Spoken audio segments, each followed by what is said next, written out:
സംസ്ഥാനത്ത് തദ്ദേശ സ്വയംഭരണ സ്ഥാപനങ്ങളിലേക്കുള്ള തെരഞ്ഞെടുപ്പുകൾക്ക് ഒരുക്കങ്ങൾ ആരംഭിച്ചിട്ടും സംസ്ഥാനത്തെ 153 തദ്ദേശ സ്ഥാപനങ്ങളിൽ നിർവഹണ ഉദ്യോഗസ്ഥരില്ല.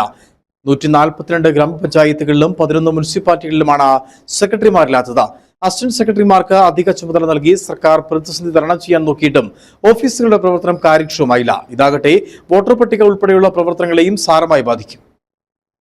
തദ്ദേശ സ്വയംഭരണ സ്ഥാപനങ്ങളിലേക്കുള്ള തെരഞ്ഞെടുപ്പ് ഒരുക്കങ്ങൾ ആരംഭിച്ചിട്ടും സംസ്ഥാനത്ത് 153 തദ്ദേശ സ്ഥാപനങ്ങളിൽ സെക്രട്ടറി തസ്തിക ഒഴിഞ്ഞുകിടക്കുകയാണ്. 142 ഗ്രാമപഞ്ചായത്തുകളും 11 മുനിസിപ്പാലിറ്റികളിലുമാണ് നിലവിൽ ഒഴിവുകളുള്ളത്.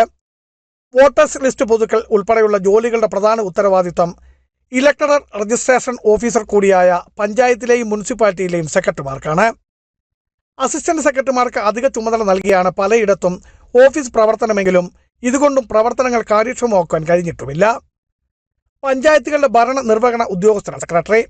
സർക്കാർ പദ്ധതികളുടെയും പഞ്ചായത്ത് തനത് പദ്ധതികളുടെയും നടത്തിപ്പ് ചുമതലയും സെക്രട്ടറിക്കാണ്. വോട്ടർ പട്ടിക പുതുക്കൽ മുതൽ ബൂത്തൊരുക്കൽ വരെയുള്ള തെരഞ്ഞെടുപ്പ് ജോലികളുടെ ഏകോപനം നിർവഹിക്കേണ്ടതും സെക്രട്ടറിയാണ്. PSC നിയമനം നടത്താനെന്ന് പറഞ്ഞാണ് പ്രമോഷൻ നൽകാതെ തസ്തിക ഒഴിച്ചിട്ടിരിക്കുന്നത്. എന്നാൽ പുതിയ റാങ്ക് ലിസ്റ്റായിട്ട് നിയമന നടപടി തുടങ്ങിയിട്ടുമില്ല. ആകെയുള്ള ഒഴിവുകളിൽ 60% പ്രമോഷൻ വഴിയും 40% PSC വഴിയുമാണ് നികത്തേണ്ടത്. ഇതിനു മുൻപ് 2011 PSC വഴി നിയമനം നടത്തിയത്. ഇത്രയും സെക്രട്ടറി പോസ്റ്റുകൾ ഒഴിച്ചിട്ട് ഇലക്ഷൻ നടപടിയുമായി മുന്നോട്ടു പോകുന്നത് തെരഞ്ഞെടുപ്പ് പ്രക്രിയ തകിടം മറിയുവാനും കാരണമാകും. ബിജു വൈശൻ പറമ്പിൽ, ഇടുക്കി വിഷൻ ന്യൂസ്, ഇടുക്കി.